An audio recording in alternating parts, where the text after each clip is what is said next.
My name's Jordan, I'm 33, and for most of my adult life, I've done my best to stay quiet and out of the way. I'm the middle child in a family that doesn't quite know what to do with a middle child. My older brother, Blake, has always been the golden boy, the one who takes charge, the one my dad brags about at every holiday dinner, even when there's nothing new to brag about. My younger sister, Lily, was the surprise baby who could do no wrong. But me? I've always been the steady one. The invisible one. The one who never asked for much, which somehow meant I never deserved much either. Growing up, I figured things would even out. That eventually, being kind and helpful would count for something. That people would notice the things I did, quietly, in the background, and say thank you. But life doesn't always work that way. Not in my family. My dad, Thomas, retired last month after 40 years in city management. A big deal, apparently. He started working for the city at 22 and didn't stop until he was 65. Everyone kept telling him he deserved a grand send-off, a proper retirement bash. The kind of party that made people feel nostalgic and important and loved. So I made it happen. Quietly. It started with a venue. A rustic lodge near the lake, the kind Dad always said he liked, with wooden beams, hanging lanterns, and wide-open windows that let in the evening breeze. I booked it under my name, but asked the coordinator to keep it anonymous, said it was a family gift. Then came the catering. A full dinner spread with roast chicken, salmon, wild rice, grilled vegetables, mini cheesecakes, and a whole separate table just for whiskey tastings because that's his thing. I even paid extra for a jazz trio, live sax, upright bass, and a pianist to play his favorite classics. Coltrane, Davis, Brubeck. Real music, he always said. All in, I spent over $8,000. I drained most of my savings. Not that I make much to begin with. I'm an assistant librarian at a local university. Steady job, not flashy. But I told myself it was worth it. This was for my dad. And maybe, just maybe, he'd finally see me. Say he was proud of me. Just once. I told my mom not to mention I paid. I didn't want it to be about me. I just wanted him to enjoy the night. I even made sure Blake got the email with the speech lineup and logistics so he could help things run smoothly. In hindsight, that was my mistake. The night of the party was beautiful. Warm but breezy. The lodge looked perfect. Strings of lights twinkling above the wooden tables. The smell of grilled food drifting through the air. The band playing softly as people trickled in. Family, co-workers, old friends from his softball league. Everyone smiling. Everyone congratulating him. And Dad? He looked happy. Genuinely happy. That was enough for me. I stayed mostly near the back, sipping ginger ale and chatting with whoever wandered over. A couple people asked if I was one of the caterers. Someone else handed me their empty glass like I worked there. I didn't say anything. Just smiled and nodded. That's what I do. Around 8:30, the speeches started. My mom gave a short, sweet one. Talked about how proud she was of his years of service. Then Blake took the mic. I figured he'd say a few words about Dad's career, crack a joke or two. But that's not what happened. He cleared his throat, smiled that smug, performative smile he always has, and said, I just want to take a moment to thank everyone for coming out tonight, and also say, I'm really proud to have put this together for Dad. My head tilted. Just a little. I thought maybe I misheard. He went on. I knew retirement would be emotional for him, so I wanted to give him a night to remember. I handled the venue, the food, the band, all of it. Anything for my old man. I looked around. No one corrected him. Not my mom, who was smiling politely. Not Lily, who was filming with her phone. Not Dad, who was beaming at Blake like he'd just donated a kidney. I froze. My stomach turned in on itself. I thought maybe someone would say something after. That he'd step off the stage and laugh it off. Just kidding. Jordan did all this. But he didn't. He basked in the applause. People clapped. Some even patted him on the back. I stood there, still holding my half-full glass, still silent. I kept hearing his words echo in my head. I handled the venue, the food, the band. My face burned. My hands tingled. I couldn't feel my feet anymore. And worse, no one noticed. Or maybe no one cared. The rest of the speeches were a blur. Some former coworkers shared memories. A retired police captain told a funny story about my dad trying to fix a traffic light on his own. More laughter. More clapping. I just sat at the back table, fingers curled around the edge of my chair, waiting for it to be over. When the music started up again, I went outside to get some air. I stood by the lake, watching the moon ripple in the water. My chest ached, not from anger, not yet. It was something else. Sadness. Familiar sadness. The kind that wraps around your ribs and squeezes just enough to make breathing difficult. I thought about letting it go, letting him have his night, letting Blake soak in the credit, because that's what he always does. And I almost did. I really almost walked back inside and smiled through the rest of it. But then I heard someone behind me, one of Blake's friends, I think, say, "Man, you really went all out for your dad. Didn't know you had that in you." And Blake, without missing a beat, said, "Yeah, well, someone's got to step up in the family, right?" That was it. Something inside me shifted. I didn't feel sad anymore. I didn't feel invisible. I felt sharp, clear, calm in a way that scared me a little. I turned back toward the lodge, walked inside, past the tables, past the buffet, past the stage. The band was playing Take 5. I walked straight up to the amp and unplugged the mic. The pianist trailed off mid-chord. Conversations went quiet. Heads turned. Dad looked confused. Blake blinked at me, still holding his drink. I stepped up onto the stage, mic in hand, but I didn't plug it back in. I looked right at my dad, right into his eyes. Then I said, loud enough for the whole room to hear, my voice dry, even, unshaking, "The band's leaving. So is the one who paid for it." The silence that followed was thunderous. No one moved at first. The whole room just paused, like someone had hit mute on the world. I didn't even flinch. I stood there, mic dangling from my hand like a severed cord, watching their faces shift, confusion, disbelief, recognition. My dad's mouth parted slightly. He didn't say anything, just stared at me, like I was a stranger who'd walked in from the cold. Blake was the first to break the silence. He laughed, awkward, too loud, like he was trying to push the air back into the room. "Come on, Jordan. What's the joke here?" I didn't answer him. I didn't even look at him. Instead, I turned to the band and nodded. The pianist raised an eyebrow, but after a second, he got the message. One by one, they packed up, no dramatic exit, just quiet professionalism. The soft sound of zippers, of instrument cases being latched shut, was the only noise in the lodge. Still, no one said anything. No one tried to stop me. I walked off the stage as the band rolled their amps out the side door. People shifted in their seats, whispering now. I heard my aunt murmur something about bad timing and someone else say, "Wasn't Blake in charge of all this?" Like suddenly reality was catching up, and they weren't sure what to do with it. My mom came over, her face tight. She didn't raise her voice, just whispered sharply, "Jordan, what are you doing?" I looked at her, and for the first time in a long while, I didn't shrink. "I'm leaving," I said simply. "And so is the person who paid for all of this." "You said you didn't want credit," she hissed. "I didn't," I said, "but I didn't expect to be erased either." She didn't respond, just stood there, mouth pressed in a line, like she wanted to scold me but knew better. That's when Dad finally spoke. "Wait," he said, voice low and hoarse. He stepped forward, awkward in his dress shoes. "You paid for this?" I turned toward him slowly. "Yeah," I said. "The venue, the catering, the band. Every chair, every fork." "But," Blake said. Blake lied. I didn't yell. I didn't cry. I just said it like a fact. Because that's what it was. My dad looked stunned. Not angry. Not yet. Just like someone had pulled the rug out from under him. "Why would he say that?" "Why do you think?" I asked. "Because you'd believe him. Because no one in this family questions him. Because it's easier to believe he cares that much about you than to imagine the quiet one does." There was something awful about the way he blinked at me, like he couldn't find a response. Like he wanted to say he was sorry but didn't know how. Or maybe didn't think he needed to. "Jordan," Blake said, stepping toward me. His voice was calm now, trying to play peacemaker. "You said you wanted to stay out of it. I was just trying to help organize. If you didn't want people to know, how is this my fault?" I looked at him, really looked at him, and it was like I was seeing him clearly for the first time. The well-tailored suit, the polished shoes, the practiced smile. Blake didn't do anything unless he got something out of it. "You didn't organize anything," I said. "You took the credit when it landed in your lap. And you didn't think I'd say anything because I never do." He opened his mouth, then closed it. He wasn't used to being confronted, not by me.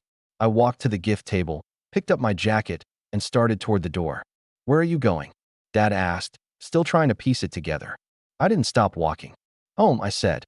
"Maybe somewhere I'm not invisible." Behind me, the chatter started to rise. Whispers turning to conversation. The kind of noise that spreads like wildfire. I knew by tomorrow the story would twist. Maybe I ruined the party. Maybe I overreacted. But it didn't matter. I stepped out into the cool night, the wind brushing against my face like a breath I didn't know I'd been holding. I stood by my car for a moment, watching the band load into their van, nodding at me respectfully. The pianist even gave me a small wave. I got in, started the engine, and pulled away. And that should have been the end. It would have been, maybe, if the next day Blake hadn't posted the party photos online with a caption that read, "So proud to throw this amazing night for Dad. Family always comes first." I stared at the post for a full minute before the anger hit. Not loud, not fiery. Cold. Clean. It settled in my chest like ice, and I knew then. I wasn't done yet. Let's just say, I had receipts. And a plan. I sat on the edge of my bed that night, the light from my phone screen casting a pale glow across my room, reading Blake's post over and over again. Each word dug deeper. So proud to throw this amazing night. The comments were already piling up. Coworkers, cousins, old family friends. All praising him. "You did such a great job, Blake. Your dad must be so proud of you." This was the classiest retirement party I've ever seen. And the worst one. Jordan didn't even look like he wanted to be there. I clicked the profile, a distant cousin I hadn't seen in years. Her words weren't even malicious, just casual observation. But it hurt, because she was right.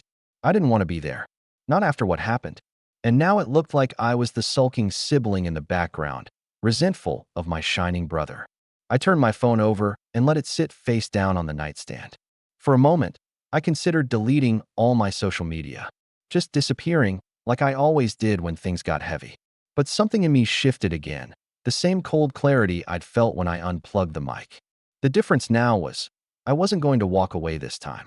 I still had the email threads with the lodge owner, the catering invoice, the contract with the band, the text chain with the coordinator, the receipt from the rental company for the extra chairs and linen. I wasn't just going to prove Blake was lying. I was going to make sure everyone saw it. The next morning, I emailed the event photographer. I'd paid extra for a full gallery, family portraits, candid shots, even a behind-the-scenes reel. I asked her if I could get my own watermarked copies. She replied in less than an hour, attaching a link. There I was in the background of every group photo, moving a table, repositioning chairs, coordinating with the band, talking to the staff, always just outside the frame of celebration, always working, always invisible. And then I found it. A photo snapped just before the party started. I was in the middle of the room, clipboard in hand, checking the schedule with the caterer. No guests had arrived yet. No Blake in sight. No dad. Just me, sleeves rolled up, trying to make it perfect. That photo became the first slide. I opened a blank PowerPoint. Not out of pettiness. Not out of revenge. But because for once, just once, I wanted the truth to be seen. I titled it, "Who Really Planned Dad's Retirement Party?" and started adding each piece of evidence. Photos, receipts, timestamp messages, screenshots of invoices with my name and credit card last 4 digits. The full quote from the Jazz Trio's band leader thanking me personally via email. Then, the final slide, Blake's Instagram post, caption and all. Underneath it, I wrote, "Proud to throw the party? You didn't even know where the extra ice was stored." I uploaded the presentation as an unlisted video to YouTube.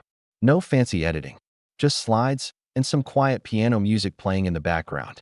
I called it "The Truth Behind the Party" and set the description too, just in case anyone was curious who actually planned the event. Then I posted the link in a single comment under Blake's post. No explanation, no drama, just thought this might clear things up. I logged off and waited. It didn't take long. The first few reactions were cautious. An aunt messaged me privately, "Is this real?" A cousin commented a confused emoji under the video. Then the tide started to turn. Someone from Dad's work shared the link in the retirement group chat. One of Blake's friends messaged me, "Dude, seriously?" And then another, "This makes him look really bad, man." By evening, Blake had deleted his original post. And that's when the phone call started. Lily called first. "Jordan, what are you doing?" she demanded. "This is just going to make things worse." I kept my voice calm. "Worse for who?" "For everyone," she said. "You made your point, okay? Just take it down." I didn't. A few hours later, Mom called. She didn't even try to hide her disappointment. You're embarrassing your brother. Your father doesn't need this drama right now. I almost laughed. He didn't seem to mind the drama when Blake was getting credit. Why didn't you just say something earlier? Because no one would have believed me. Or worse, no one would have cared. She didn't have a reply for that. Just silence. Then a sigh. It was Dad who surprised me. He didn't call. He showed up. I heard a knock on my apartment door the next morning. It was still early, before I'd even gotten dressed. I opened the door, half expecting another lecture. But there he was, standing in the hallway with a paper coffee cup in one hand and an envelope in the other. He looked tired, like he hadn't slept. "Can I come in?" he asked. I nodded, wordless, and stepped aside. He didn't sit down, just walked to the window and looked out for a moment before turning back to me. "I didn't know," he said softly. "I swear to you. I thought Blake," he told me. "I know what he told you," I said. He paused, eyes scanning my face like he was seeing me for the first time in years. "I guess I just didn't think," he trailed off. "Didn't think I'd do something like this?" I asked. "Didn't think I'd care enough to make it happen? Or didn't think I was capable of it?" He winced. "I didn't think, Jordan. That's the problem." I didn't say anything. I let the silence do the work. He looked down, like the weight of the envelope in his hand had just hit him. "I can't fix what Blake did," he said. "But I can start by giving credit where it's due." He held out the envelope. Inside was a letter, handwritten. An apology. A real one. No generic "sorry you felt that way" fluff. Just raw honesty. He said he was ashamed of how blind he'd been. That he'd let habit shape his understanding of his kids. That he was sorry for making me feel invisible. And at the bottom, a single line. "You planned the best night of my life, and I almost never knew it." I stood there holding the letter, emotions crashing against each other. It wasn't revenge. Not really. It wasn't even justice. But it was something I'd never gotten before, acknowledgement. Still, this story isn't finished yet. Because Blake wasn't done either. Dad's apology meant more than I expected it to. He didn't cry. He didn't beg. But for the first time in my life, he looked at me like I was a person, not a placeholder. Not a background character. A person with weight. With value. We talked for nearly an hour. Mostly quiet. Some uncomfortable silences, but not the kind that suffocate. The kind that let things settle. He admitted things, more than I thought he would. That he'd leaned on Blake for so long because Blake demanded attention. That I made things easier for everyone by never asking for anything. That he mistook silence for indifference. He told me he regretted it. Not noticing, not thanking, not caring enough to look closer. And in that moment, I believed him. He asked if he could share the letter with the rest of the family. I told him he could do whatever he wanted. I wasn't going to be the one hiding anymore. He did share it. Sent it in the family group chat. No introduction, no context. Just the full text. At first, it was quiet. No likes, no responses. Then Lily texted. I had no idea. My aunt wrote, "Jordan, I'm sorry we didn't say anything when Blake gave that speech. I feel awful now." Even Mom replied, "We owe you an apology. A big one." It felt strange. All this attention after a lifetime of being overlooked. Part of me wanted to bask in it. Another part didn't know how to feel at all. And then, finally, Blake responded. At 11:14 p.m., the man himself entered the chat with, "Wow, can't believe you're making such a big deal out of this. I thought you didn't want recognition. This is just petty." I stared at that message for a long time. I could practically hear his voice in it, the casual shrug, the roll of his eyes, the subtle shift of blame. But I didn't take the bait. I didn't argue. I just replied, "You're right. I didn't want recognition. But I didn't expect theft either." Then I logged out for the night. The next morning, I woke up to 5 missed calls from Blake. I didn't answer. He left a voicemail, something between an apology and a justification, said he panicked on stage, that he thought it would be easier if he just said he organized it, that he didn't mean to hurt anyone. I didn't respond. What could I even say? He posted a long message on Instagram a few days later, something that tried to sound humble but missed the mark. He didn't mention my name once, just talked about family misunderstandings and how important it is to support one another. People weren't fooled. Someone had already shared the presentation in the comments. It got over 200 likes. Eventually, the dust settled. People moved on. The video stayed online, quietly collecting views, quietly telling the story I was never brave enough to say out loud before. I never deleted it. Not out of spite, but as a reminder, to myself more than anyone else, that I didn't imagine what happened, that the silence I'd lived in had been real, and that I had finally stepped out of it. A few weeks after the party, Dad invited me to lunch. Just the two of us. No agenda, no event. We sat in a quiet diner, the kind with sticky menus and worn vinyl booths. He asked about my job, about the books I was reading, about things he never used to care about. At one point, he said, I was so focused on the kid who shouted for attention, I forgot to listen for the one who didn't. I didn't know how to respond. So I just said, I'm glad you hear me now. He nodded. Me too. He paid for the meal. As we were walking out, he asked if we could make it a monthly thing. I said yes. As for Blake, we didn't talk for a while. Not until Lily's birthday in June, when we all ended up at the same gathering. He kept his distance at first. I didn't go out of my way to talk to him either. But near the end of the night, as people were leaving, he came over. He didn't joke. He didn't deflect. He just looked at me and said, I messed up. I waited. I was jealous, he continued. You never made a big deal out of anything. People like that about you. I thought if I just took the credit, it wouldn't matter. That no one would care. I raised an eyebrow. You're right about one thing. He winced. I know. I deserved what I got. I didn't forgive him on the spot. I wasn't ready. But I nodded. That was enough for now. Months passed. The conversations with Dad continued. He started asking for my opinion on things, his finances, home repairs, even book recommendations. Mom started texting me randomly, checking in, sending me photos of her garden. Little things. But they added up. Blake eased off. He stopped performing. Or at least, he stopped doing it around me. I don't know if he really changed, but he stopped pretending he was the hero of every story. That was progress. The best part? One day in October, Dad called and asked if I could help him organize a small birthday dinner for Mom. Nothing huge, just family. But he wanted it to be special. He said, I'd like you to take the lead. You always think of the details I miss. I paused before answering. Not because I was unsure, but because that one sentence meant more to me than any party ever could. I'd love to, I told him. And I meant it. In the end, I didn't want revenge. Not really. I just wanted to be seen, to be valued, to matter. And for the first time in my life, I finally do.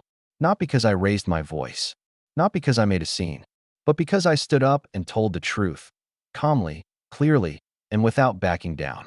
Sometimes, the quietest person in the room holds the loudest truth. And this time, they heard it.